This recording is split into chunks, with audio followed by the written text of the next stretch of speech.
Hello there, everybody. Welcome back to another episode of 5 Minute Gaming News, the show that's here another week.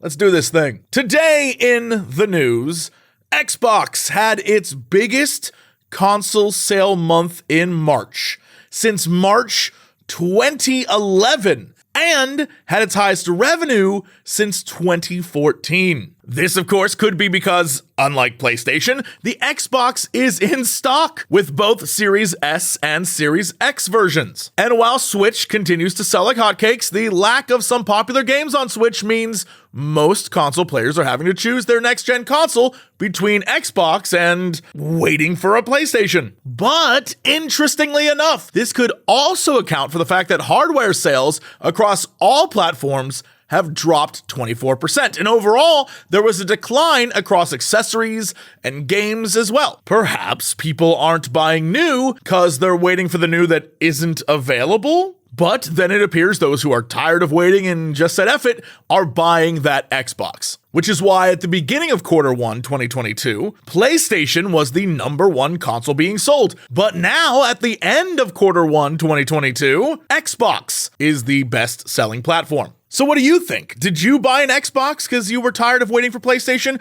Are you still waiting on that PlayStation? Are you just an Xbox fan? Does Game Pass have anything to do with this? Let me know in the comments below. That is what they're for. I would love to see your thoughts. In other news, in a story that we've been covering for some time, Raven Software's QA team that is trying to unionize has won a victory over Activision Blizzard. The Raven Software quality assurance team will finally get the chance to vote on whether or not to unionize after the National Labor Relations Board ruled in their favor on Friday, giving the 21-person team a chance to unionize after Raven's parent company, Activision Blizzard, challenged the effort. Now, all those in question can vote, and if the majority say yes, the Games Worker Union will be official and can begin negotiations with Activision Blizzard. If you aren't familiar with this story, if you're not up on it, or you haven't seen previous episodes of this show, last year when Activision Blizzard was making lots of money and laying off a lot of people, some QA contractors were laid off at Raven, and the remaining QA team went on strike, with 34 workers attempting to unionize.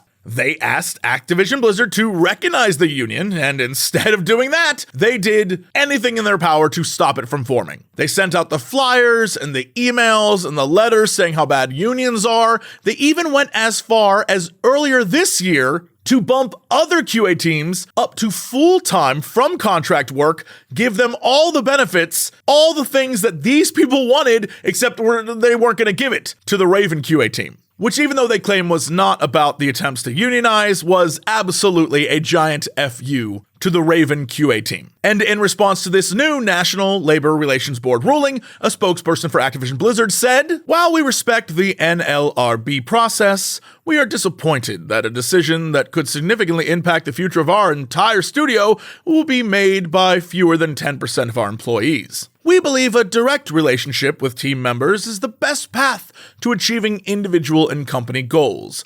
We are reviewing legal options regarding a potential appeal." So yeah, the usual corporate, we're so sorry that you don't see how us treating you poorly is good for you. I hope everyone over there at the QA team is doing well. I wish them the best, and I hope they get this chance to vote and finally potentially solidify the Games Workers Union. And now, since it's Monday, it's time for new releases. Tomorrow, if you are interested in 4X games, a new early access release for Dune Spice Wars comes out. Play as House Atreides or Harkonnen or whoever and explore, expand, exterminate, and exploit all that spice. The world of Dune seems to fit perfectly into a 4X game, and I guess we'll have to check it out and see if it's any good this week. On Wednesday, Vampire the Masquerade Blood Hunt officially releases. The free-to-play vampire battle royale where you fight other wall-crawling bloodsuckers in Prague to become the top bat. If you prefer to sneak around or jump off rooftops or just devour your enemies, it's got a playstyle and supernatural power for you. On Thursday, Rogue Legacy 2 finally comes out of early access, the sequel to the roguelite game where every time your character dies, their child succeeds them on their quest, each with their own unique powers and problems. But the life of the previous character can pay off with upgrades and benefits to help future generations. It is a fantastic concept, it's super neat, and it's back and better than ever. Also on Thursday, Trigon Space Story. An FTL-like space adventure that looks out of this world. You know exactly what you're getting into when I say an FTL-like, and it looks like it's got plenty of twists and fun additions to make it worth checking out. I, for one, can't wait to rage at all my bad luck and stupid choices. And finally, on Friday, it's here, the game you keep telling yourself you should play to make yourself get more active.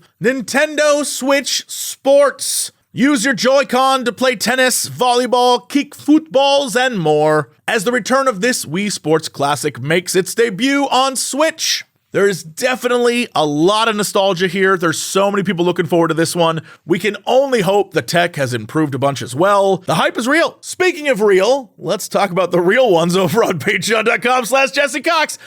We got there.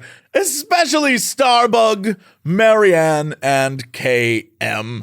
That's it for this episode. Thank you all so much for all your support, all the comments, all the likes, all the sharing, all the thumbs up, and all the thank you. It means the world to me. Seriously. That's it for this episode.